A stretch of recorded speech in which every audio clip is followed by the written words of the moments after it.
አማራ ፋኖ ብሔራዊ ንቅናቄ ምዕራብ አማራ ቀጠና 206ኛ ኮር 24ኛ ክፍለ ጦር ደባይ ጮቄ ሻለቃ አገኛለሁ።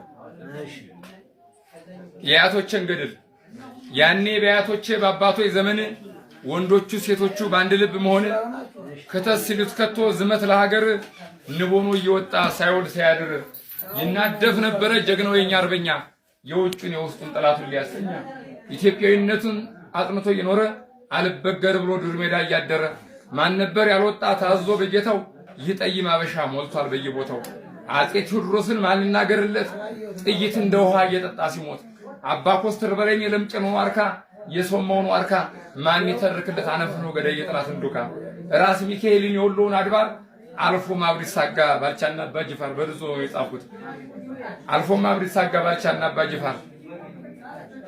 አልፎ ማብሪት ሳጋ ባልቻና አባጅፋር የሻው ምኒልክ ፀሐይቱን አፍክቶ አዋጅ አስነገረ ወረይሉን ጠርቶ ከተዝ መታለ በማርያም እየማለ አይ ማረይ በመርህ የቀረህ እያለ የፈራህ እያለ ያኔው አርበኛ ዳግም ሆኖ ፋኖ ይኸው ገድል ጻፈ ባንዳውን አምክኖ ይህች ሀገራችን ወዳም ወልዳለች ሽሏ እየተዛባ እየቀላቀለች በምኒልክ ዙፋን መለስ ተቀምጦ በቴዎድሮስ ወኔ አብይም ተመርጦ በላይ በሞተበት ደመቀም አላግጦ በራስ ሚካኤል ገር ላባው ታደሰ ይሄው ያላግጣል ሀገር እያመሰ ወገኖች ችግሩ ቤት እያፈረሰ በባልቻ አባኖሶ ብርሃኑ ጁላ የሚባር የሳ ወገን እያስበላ ሀገርና ህዝብን እርስ በርስ አዋግተው ታሪክ ሰራ አባቶች ስማቸውን አጥፍተው ፋኖ ጥቁር አፍሪካ ዓለም ያወቀው ጠላቱን አሳዶ በእርሳስ ሲሰበቀው ሞልቷታል ኢትዮጵያ የሰለተ ጀግና የአባት ያቶቹን ታሪክን ያጸና ንገሩት ለባንዳው ለካሃሪው መሪ ፋኖ ከተነሳ እንደማይቆም ፈሪ አረቃላት ጠረኛ አንደበት ያለቃ ስለ ፋኖ ምርር በተረካ ይበቃ ዱርና ገደሉ ዳገት ቁልቁለቱ ፋኖ ሸቷል አውዷል መሬቱ ጎንደር ቴዎድሮስን ደግሞት መሳፈቱ ጎጃም ከበለያው ከላይ ዘመነ ወሎም በሚካኤል ያውምሬ ጀገነ ሸዋም የመከታው ፋንታው ተተካና ጀግና ተተካና ባንዳና ቅጥረኛ ሆኖበት ፈተና ዝናቡና ስረስም ወግደረስ ማንችሎት አብይን አስፈሩትን ቅረፈረክሮት አብይ ሞኝ ነው ጎጃም ልግበ ያለ በረዶ ቀላቅሎ ዝናቡ እየጣለ የዝናቡን ሀገር ጎጃምን አትንኩት በፍጹም አትንኩ ሱሪላ ታስፈቱት ዝናቡን ልንገረው ያርስ መሬቱን ወዳጅና ጠላት ያውቃል በየለየቱን ቆላ ደጋዳሞት ባመጣው ዋጂ ዝናቡን አውርዷል ጠላቱን ጎማጂ ፋኖ የዘመነ የኮራ በራሱ አልሞ ሲተኩሳይን አለው እርሳሱ የዘመነ ፋኖ ነበልባሉ አማራ ተነስቷል ሲመረው መታረድ በካራ የዘመነ ፋኖ ነበልባሉ አማራ ወይ ዘመነ ካሴ ያማራው ነበልባል ታስሮ እንኳን አልቀረም ይው ዛሬ አበዋል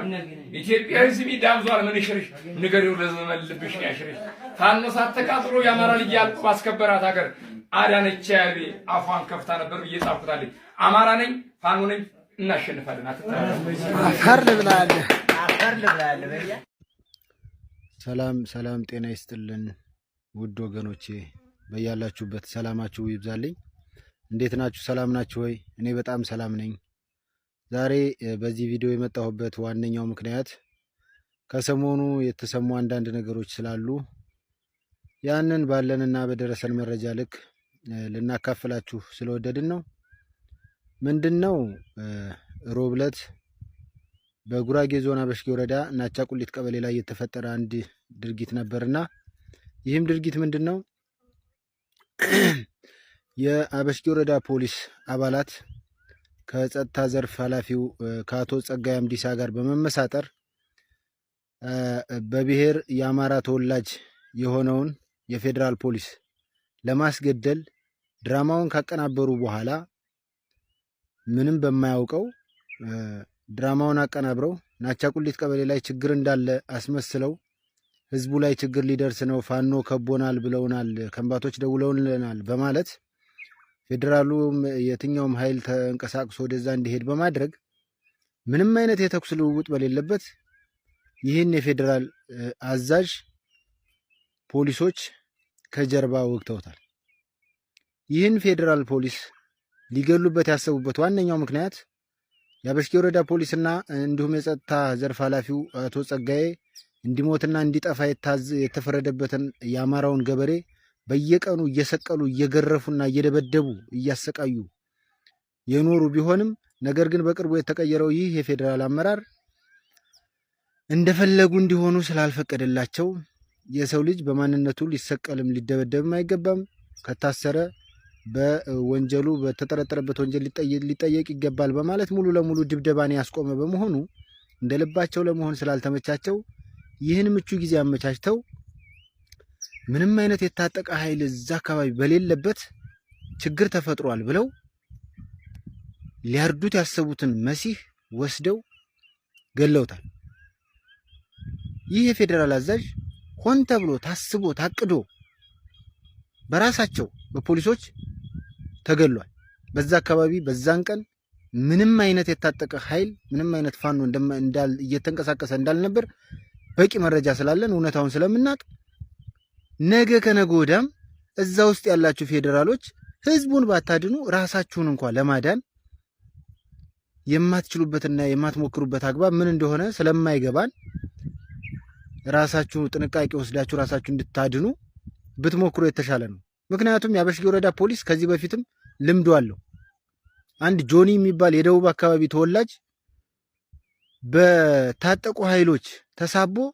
በራሱ ወገኖች ከጀርባ እንደተወጋና እንደተገደለ የቅርብ ቀን ታሪክ ነው፣